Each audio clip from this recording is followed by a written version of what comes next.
Hello विद्यार्थी मित्रों, concept of chemistry channel ने फक्त 22 दिवस में 100 सब्सक्राइबरनी ऊपर पहोंचाडवा बदल मारा तमाम विद्यार्थीओ अने सब्सक्राइबर्स अने व्यूअर्सनो खूब खूब आभार। तमे जे कमेंट्स मने करी रह्या छो ते कमेंट्स में जे डाउट पूछी रह्या छो अने साथे साथे जे रिक्वेस्ट तमारा तरफथी अलग अलग कॉन्सेप्ट्सनी आवी रही छे ते बदल पण खूब खूब आभार। एमांथी ज आपणा एक स्टुडंटे મને રિક્વેસ્ટ કરી છે કે સર ચેપ્ટર નંબર 4 જે કેમિસ્ટ્રીનું છે તે થોડું વધારે ટફ લાગી રહ્યું છે, તો તમે એને પહેલાં એક્સપ્લેન કરશો। ઓલરેડી આપણે જાણીએ છીએ કે આપણી ચેનલ ઉપર ચેપ્ટર નંબર 1 કેમિસ્ટ્રીનું કમ્પ્લીટ થઈ ચૂક્યું છે, ચેપ્ટર નંબર 2 જે છે તે ચાલી રહ્યું છે અને સાથે સાથે હવે હું ચેપ્ટર નંબર 4 જે છે તેને પણ પેરેલલ લઈ રહ્યો છું। મીન્સ ચેપ્ટર નંબર 2 અને ચેપ્ટર નંબર 3ના વિડીયોઝ તો આવશે જ, જે આપણે આગળ ભણવાના છે તે બાકી છે તે વિડીયોઝ તો 101% આવશે, પણ સાથે સાથે પેરેલલમાં હવે ચેપ્ટર નંબર 4 થી પણ આગળ કોર્સ ચાલશે। અને મેં તમને જે પ્રોમિસ કર્યું છે તે પ્રમાણે કે 11 સાયન્સના ફર્સ્ટ પેજથી શરૂ કરીને 12 સાયન્સ તમારું પૂરું થાય ત્યાં લાસ્ટ પેજ સુધીના બધા જ કેમિસ્ટ્રીના કોન્સેપ્ટ હું તમને આ ચેનલ પર અવેલેબલ કરાવવા જઈ રહ્યો છું। અને એના માટે તમે અત્યારે જે સ્પીડથી મને રિસ્પોન્સ આપી રહ્યા છો અને જે રીતે મને સપોર્ટ કરી રહ્યા છો તે બદલ તમારા બધાનો ખૂબ ખૂબ આભાર। હવે આપણા એક સ્ટુડન્ટની રિક્વેસ્ટ પર રાસાયણિક બંધન અને આણ્વીય રચના ચેપ્ટર નંબર 4 કેમિસ્ટ્રી તે શરૂ કરીએ।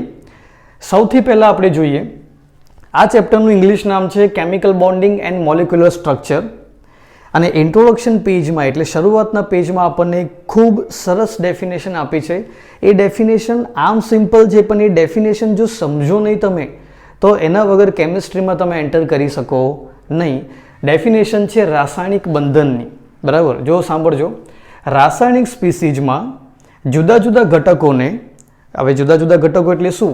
અણુઓ, પરમાણુઓને, આયનોને એકબીજા સાથે જકડી રાખતું આકર્ષણ બળ, યાદ રાખજો, આકર્ષણ બળ એને કહેવાય છે રાસાયણિક બંધન। હવે સાંભળજો, આપણે જાણીએ છીએ કે પરમાણુઓ ભેગા મળીને અણુ બનાવે છે, અણુઓ ભેગા મળીને તત્વો બનાવે છે, તત્વો ભેગા મળીને શું થાય છે? સંયોજન બને છે। તો આ દરેક વસ્તુ જ્યારે ભેગી મળે છે તો તેમને પકડી રાખવા માટે, જકડી રાખવા માટે એક ખાસ પ્રકારનું આકર્ષણ બળ જોઈએ, અધરવાઇઝ તે સંયોજાઈ શકે નહીં, ભેગા થઈ શકે નહીં। તો યાદ રાખજો, અણુઓ કે પછી પરમાણુઓ કે પછી આયનો ને જકડી રાખતું આકર્ષણ બળ શું કહેવામાં આવે છે? રાસાયણિક બંધન કહેવામાં આવે છે। ચેપ્ટર નંબર 4 જે છે તે ઓર્ગેનિક અને ઇનઓર્ગેનિક બંને પ્રકારની કેમિસ્ટ્રી સમજવા માટે ખૂબ જ અગત્યનું ચેપ્ટર છે। JEE અને NEET જેવી એક્ઝામ્સમાં પણ આ ચેપ્ટરનો ઇમ્પોર્ટન્ટ રોલ છે। એટલો ઇમ્પોર્ટન્ટ રોલ છે કે આ ચેપ્ટર જે છે એ રાજસ્થાન કોટાનું જો તમે નામ સાંભળ્યું હોય તો તેમાં 25 થી 30 લેક્ચર્સમાં ચલાવવામાં આવે છે। એટલો ડીપ કોન્સેપ્ટ જે છે એ JEE અને NEET માટે આ ચેપ્ટરનો છે। સો બધા જ સ્ટુડન્ટ જે અત્યારે આ ચેપ્ટર ભણી રહ્યા છે મારી સાથે, તે આ ચેપ્ટર પર વધારે ફોકસ કરજો।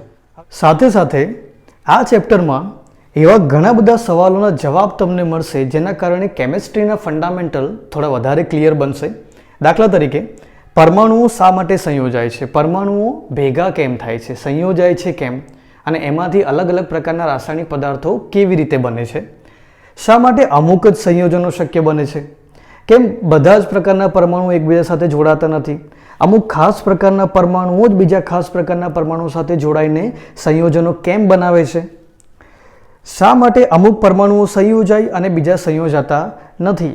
કેટલાક તમે જોયા હશો કે કેટલાક પરમાણુઓનું સંયોજન પોસિબલ બને, શક્ય બને, અને કેટલાક પરમાણુઓ જે છે તે રાસાયણિક પ્રક્રિયાઓમાં ભાગ જ નથી લેતા, એમના સંયોજનો બનતા જ નથી। તો આવું કેમ બને છે? અને શા માટે અણુઓ ચોક્કસ આકાર ધરાવે છે? તમે 10મા ધોરણમાં ભણ્યા હશો, હીરો છે, ગ્રેફાઇટ જે છે, સલ્ફર છે, ફોસ્ફરસ છે, આ બધાના અણુઓના આકાર વિશે તમે 10મા ધોરણમાં ભણ્યા હશો। તો વિચારો કે દરેક અણુને આ ચોક્કસ પ્રકારનો આકાર આવે છે ક્યાંથી? આ તમામ સવાલોના જવાબ જે છે તે આપણને આ ચેપ્ટરમાંથી મળશે। સાથે સાથે આ ચેપ્ટરના કેટલાક કી ફેક્ટર છે, કી પોઈન્ટ છે। એમાં શું છે કે આ ચેપ્ટર સમજ્યા પછી તમે સમજી જશો કે પરમાણુની રચના, પરમાણુનું કન્સ્ટ્રક્શન કેવું છે, સાથે સાથે તત્વોની ઇલેક્ટ્રોનીય રચના, પરમાણુઓ અણુઓ જોડાઈને જ્યારે તત્વ બને છે ત્યારે પછી તત્વોના ઇલેક્ટ્રોનિક કન્ફિગ્યુરેશન કેવા હોય છે તે, અને આવર્ત કોષ્ટકની અંદરના કેટલાક કોન્સેપ્ટો, દાખલા તરીકે આવર્ત કોષ્ટકમાં જોવા મળતા ટ્રેન્ડ. તમે જોયું હશે ચેપ્ટર નંબર 3 કેમિસ્ટ્રીની અંદર, જો કેટલા લોકોએ રીડ કર્યું હશે તો. બાકી હું તો નેક્સ્ટ વિડીયોઝની અંદર એને મૂકવાનો છું જ. પણ ચેપ્ટર નંબર 3માં તમે જોયું હશે કે જેમ આપણે આવર્ત કોષ્ટકમાં ડાબેથી જમણી બાજુ જઈએ છીએ ત્યારે તમને કેટલીક પ્રોપર્ટીઝમાં કાં તો વધારો કાં તો ઘટાડો, કંઈક ખાસ પ્રકારના ફેરફારો જોવા મળે છે. એવી જ રીતે ગ્રુપ એટલે શું કરો છો, વર્ટિકલ કોલમમાં તમે જાઓ તો ટોપ ટુ બોટમમાં જતાં તમને કંઈ ફેરફારો જોવા મળે છે. આ બધા ફેરફારોને ટ્રેન્ડ્સ કહેવાય. તો આવર્ત કોષ્ટકના અલગ અલગ પ્રકારના ટ્રેન્ડ સમજવા માટે પણ આ ચેપ્ટરના જે ફંડામેન્ટલ છે તે ખૂબ જરૂરી છે. તો હવે આપણે લોકો આ ચેપ્ટરના ઓરિજિનલ કોન્સેપ્ટ્સથી શરૂ કરીએ. કેમિકલ બોન્ડિંગનો સૌથી પહેલો કોન્સેપ્ટ છે રાસાયણિક બંધન અંગેનો કોસેલ અને લુઈસનો અભિગમ. Kossel and Lewis approach to chemical bonding. ધ્યાનથી સમજો. ઇલેક્ટ્રોનના આધારે રાસાયણિક બંધની સમજણ સૌપ્રથમ કોસેલ અને લુઈસે આપી. ઇલેક્ટ્રોનની ગોઠવણથી કેવી રીતે રાસાયણિક બંધ બને છે તેની સમજણ આપવાવાળા પહેલા સાયન્ટિસ્ટ કોણ હતા? સફળતાપૂર્વક સમજણ આપવાવાળા પહેલા સાયન્ટિસ્ટ કોણ હતા? કોસેલ અને લુઈસ. પ્રયત્નો તો ઘણા બધાએ કર્યા હતા, પરંતુ સૌ પ્રથમ સફળ કોણ રહ્યા? કોસેલ અને લુઈસ. હવે સાંભળો, લુઈસે શું કર્યું?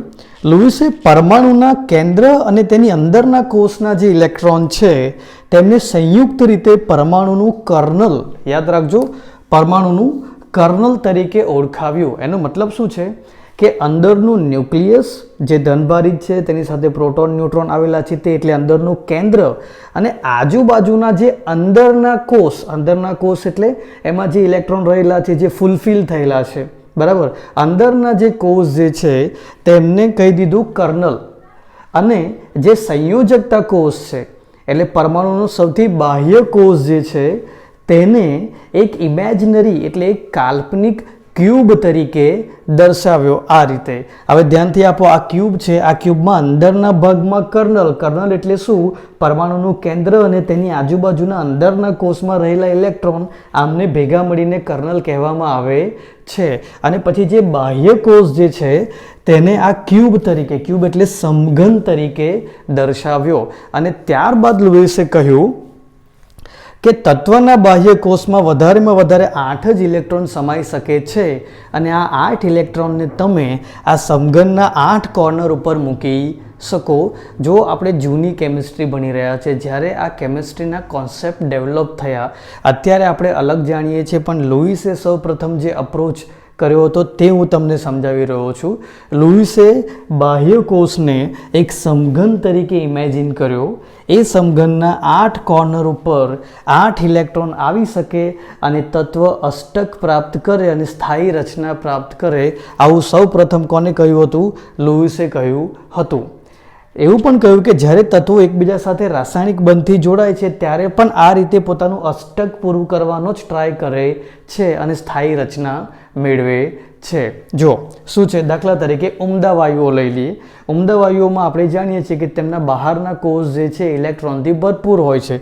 એટલે ઉમદા વાયુઓ માટે તમે જો આ સમઘનના 8 કોર્નર પર જોવા જાઓ તો તમને 8 કોર્નર પર તમને ઇલેક્ટ્રોન જોવા મળે. તેવી જ રીતે હવે ઉમદા વાયુમાં તમે કોઈ પણ લઈ શકો છો, આર્ગોન લઈ શકો છો, બરાબર, નિયોન લઈ શકો છો. તેવી જ રીતે જો લુઈસના અપ્રોચ પ્રમાણે સમજવા જઈએ તો સોડિયમ માટે હું કેવી રીતે દર્શાવી શકું? તો સોડિયમ માટે સોડિયમનું કેન્દ્ર અને એની અંદરના કોષના જે ઇલેક્ટ્રોન જે છે તેમને હું કહી દઈશ કર્નલ. અને પછી સોડિયમનો જે બાહ્ય કોષ જે છે તેને હું દર્શાવીશ આ રીતે ક્યુબ દ્વારા. અને આપણને ખબર છે કે સોડિયમના બાહ્ય કોષમાં ફક્ત એક જ ઇલેક્ટ્રોન હોય છે, જેથી એ ઇલેક્ટ્રોનને એક કોર્નર પર આ રીતે દર્શાવી શકાય. તો આ જે છે એ સમઘનનો એટલે એક ઇમેજનરી ક્યુબનો કોન્સેપ્ટ હતો, જે સૌપ્રથમ લુઈસ દ્વારા ડેવલપ કરવામાં આવ્યો હતો. અને આના આધારે તત્વો એકબીજા સાથે કેવી રીતે સંયોજાય છે તે પણ લુઈસે સમજાવ્યું હતું. એ આપણે ઉદાહરણો દ્વારા જોઈએ. લુઈસના આ સમઘનવાળા કોન્સેપ્ટ ઉપરથી પરમાણુ વચ્ચે રાસાયણિક બંધ કેવી રીતે બને છે તે સમજવા માટે આપણે થોડા ઉદાહરણ ધ્યાનમાં લઈએ. દાખલા તરીકે ક્લોરીન. હવે ક્લોરીન વિશે આપણે જાણીએ છીએ કે ક્લોરીનના બાહ્ય કોષમાં કેટલા ઇલેક્ટ્રોન આવેલા હોય છે? 7. તો આપણે લુઈસના કહેવા પ્રમાણે એક કામ કરીએ, આપણે ક્લોરીનનો અહીંયા એક પરમાણુ લઈએ, આ ક્લોરીનનો બીજો પરમાણુ છે. હવે અહીંયા 8 કોર્નર છે, તો જો 1 2 3 4 5 6 7 એક ખાલી રાખવો પડે. કેમ કે ક્લોરીનના બાહ્ય કોષમાં ખાલી 7 જ ઇલેક્ટ્રોન છે, એટલે અહીંયા એક જે છે શું રહેશે? ખાલી રહેશે. એવી રીતે બીજો જે પરમાણુ છે ક્લોરીનનો, તેમાં તમે જોજો 1 2 3 4 5 6 અને 7. તો આ રીતે લુઈસના કહેવા પ્રમાણે આપણે શું કર્યું? સમઘનના 8 કોર્નર પર, એટલે બાહ્ય કોષની જે રચના આપણે બનાવી છે તેના પર જે પણ બાહ્ય કોષમાં ઇલેક્ટ્રોન છે તેને આપણે પહેલાં દર્શાવી દીધા. હવે વિચારો કે શું થઈ રહ્યું છે. તો અહીંયા આ ક્લોરીન જે છે એમાં આપણે જો આ કોર્નર ખાલી રાખ્યો છે, આપણે અહીંયા આ કોર્નર ખાલી રાખીએ, બરાબર. તો ક્લોરીન કેવી રીતે જોડાશે? તો ક્લોરીનની જો આ સાઈડ જે છે આ સાઈડ સાથે આ રીતે કમ્બાઈન થશે તો શું થવાનું કે હવે તમે ધ્યાનથી જોશો તો 1 2 3 4 5 અહીંયા 6 7 અને આ 8 જે બીજા પરમાણુ તરફથી આવી ગયો, અને પેલી બાજુ પણ જોશો તો 1 2 3 4 5 6 7 અને 8 હવે થઈ ગયા. મીન્સ બંને ક્લોરીન પરમાણુઓએ પોતાનું શું કમ્પ્લીટ કરી લીધું? અષ્ટક પૂરું કરી દીધું, અને તેનાથી બન્યો Cl2 એટલે ક્લોરીનનો એક અણુ. તે જ પ્રમાણે ઓક્સિજનમાં પણ તમે જોશો તો ઓક્સિજનના બાહ્ય કોષમાં કેટલા ઇલેક્ટ્રોન આવેલા હોય છે? 6 ઇલેક્ટ્રોન આવેલા હોય છે. તો તમે આને અહીંયા દર્શાવો 6 ઇલેક્ટ્રોન તરીકે. 1 2 3 4 5 6 અહીંયા કરી દો. આ બાજુ પણ તમે 1 2 3 4 5 અને 6 કરી દો, બરાબર. તો જો અહીંયા એક સાઈડ છે, એક સાઈડ આ બાજુ છે, બાજુમાં બંને ક્યુબ રહેશે, તે રીતે જોડાશે. તો જો અહીંયા 1 2 3 4 5 અને 6 હતું, તો આ બાજુ પણ 1 2 3 4 5 6 અને આ બંને કુલ મળીને બંને પરમાણુના અષ્ટક જે છે પૂરા થઈ ચૂક્યા છે અને બન્યો છે O2. એટલે આપણે હમણાં જે લાસ્ટ ટોપિકમાં વાંચ્યું કે અષ્ટક પૂરું થવાથી તત્વો એકબીજા સાથે રાસાયણિક બંધથી સંયોજાય છે. આ રીતે લુઈસે એક સમઘનના કોન્સેપ્ટ દ્વારા તત્વો વચ્ચે બનતો રાસાયણિક બંધ સમજાવ્યો હતો. પણ આગળ જતાં આ થિયરી વધારે ચાલી નહીં, કેમ કે આ થિયરી નાઇટ્રોજન જેવા પરમાણુઓ જે છે તેમને તો ક્લિયરલી સમજાવી શકતી ન હતી, અને લેંગમ્યુર નામના સાયન્ટિસ્ટે આગળ જતાં આ થિયરીના કેટલાક ભાગને ખોટા સાબિત કર્યા. પણ લુઈસનો આ જે અપ્રોચ જે છે સંપૂર્ણ રીતે ખોટો નથી. કેમ કે અહીંયાથી જો ઇલેક્ટ્રોનની ભાગીદારીથી બનતા બંધ એટલે કે કોવેલેન્ટ બંધ એટલે કે સહસંયોજક બંધનો કોન્સેપ્ટ તો તમે લુઈસના અપ્રોચથી ઇઝીલી સમજી શકો છો, જે આપણે આગળ કોવેલેન્ટ બંધના ટોપિકની અંદર જોઈશું. તો આ હતો લુઈસનો એપ્રોચ. લુઈસે પોતાની થિયરીમાં કહ્યું કે રાસાયણિક બંધ ફક્ત બાહ્ય કોષમાં રહેલા ઇલેક્ટ્રોનની ભાગીદારીથી જ બને છે. એટલે બહારના કોષમાં જે ઇલેક્ટ્રોન રહેલા છે તે જ રાસાયણિક બંધ તત્વો વચ્ચે, પરમાણુ વચ્ચે બનાવવા માટે જવાબદાર છે. હવે બાહ્ય કોષમાં રહેલા ઇલેક્ટ્રોનને શું કહીએ છીએ? સંયોજકતા ઇલેક્ટ્રોન કહીએ છીએ. આ કોન્સેપ્ટ 10મા ધોરણમાં પણ આવી ગયો છે, તો પણ યાદ રાખજો કે પરમાણુના બાહ્ય કોષમાં આવેલા ઇલેક્ટ્રોન્સ, નંબર ઓફ ઇલેક્ટ્રોન્સને કહેવામાં આવે છે સંયોજકતા ઇલેક્ટ્રોન કહેવામાં આવે છે. એના પછી શું કર્યું? લુઈસે પોતાના સિમ્બોલ્સ ડેવલપ કર્યા દરેક પરમાણુ માટે. કેવી રીતે? કે ભાઈ તત્વના બાહ્ય કોષમાં જેટલા ઇલેક્ટ્રોન્સ હોય એટલા ડોટ તમારે એ તત્વના સિમ્બોલ સાથે બતાવવાના. એને કહેવામાં આવે છે લુઈસના સિમ્બોલ કાં તો લુઈસ સંજ્ઞાઓ. દાખલા તરીકે લિથિયમ. તો લિથિયમ પરમાણુના બહારના કોષમાં ફક્ત એક ઇલેક્ટ્રોન આવેલો છે, તો લિથિયમના સિમ્બોલની ઉપર કર્યું છે એક ડોટ. એવી જ રીતે બેરિલિયમમાં તમે જોશો તો એના બાહ્ય કોષની અંદર કેટલા ઇલેક્ટ્રોન આવેલા છે? 2 ઇલેક્ટ્રોન આવેલા છે, તેથી અહીંયા કેટલા ડોટ રહેશે? 2 ડોટ રહેશે. એવી જ રીતે બોરોન, કાર્બન, ઓક્સિજન, ફ્લોરિન જુઓ, અને લાસ્ટમાં નિયોનને જુઓ. નિયોન જે છે એ ઉમદા વાયુઓમાં આવે છે, જે અને તેના બાહ્ય કોષમાં 8 ઇલેક્ટ્રોન હોય છે, જેથી તમે જોઈ શકો છો અહીં કે 1 2 3 4 5 6 અને 7 8 કુલ મળીને 8 ડોટ. તો જ્યારે તમે આ રીતે તત્વોને તેમના સંયોજકતા ઇલેક્ટ્રોનના ડોટ સાથે દર્શાવો છો એને કહેવામાં આવે છે લુઈસની સંજ્ઞાઓ. આનાથી તમને શું જાણવા મળે? આનાથી તમને તમારી પાસે જો આ સિમ્બોલ હોય તો તરત જ તમે આ ડોટ ગણીને કહી શકો કે તે તત્વની સંયોજકતા કેટલી છે. અને સાથે સાથે આવર્ત કોષ્ટકમાં ગ્રુપ બને છે, એક ફેમિલી બને છે, આખો એક સમૂહ બને છે. તો એ સમૂહની સંયોજકતા પણ તમે આ સિમ્બોલ ઉપરથી જાણી શકો છો. આ બંને એના સિગ્નિફિકન્સ છે, એટલે આ બંને એના મહત્વ શેના મહત્વ છે? લુઈસની સંજ્ઞાઓના મહત્વ છે.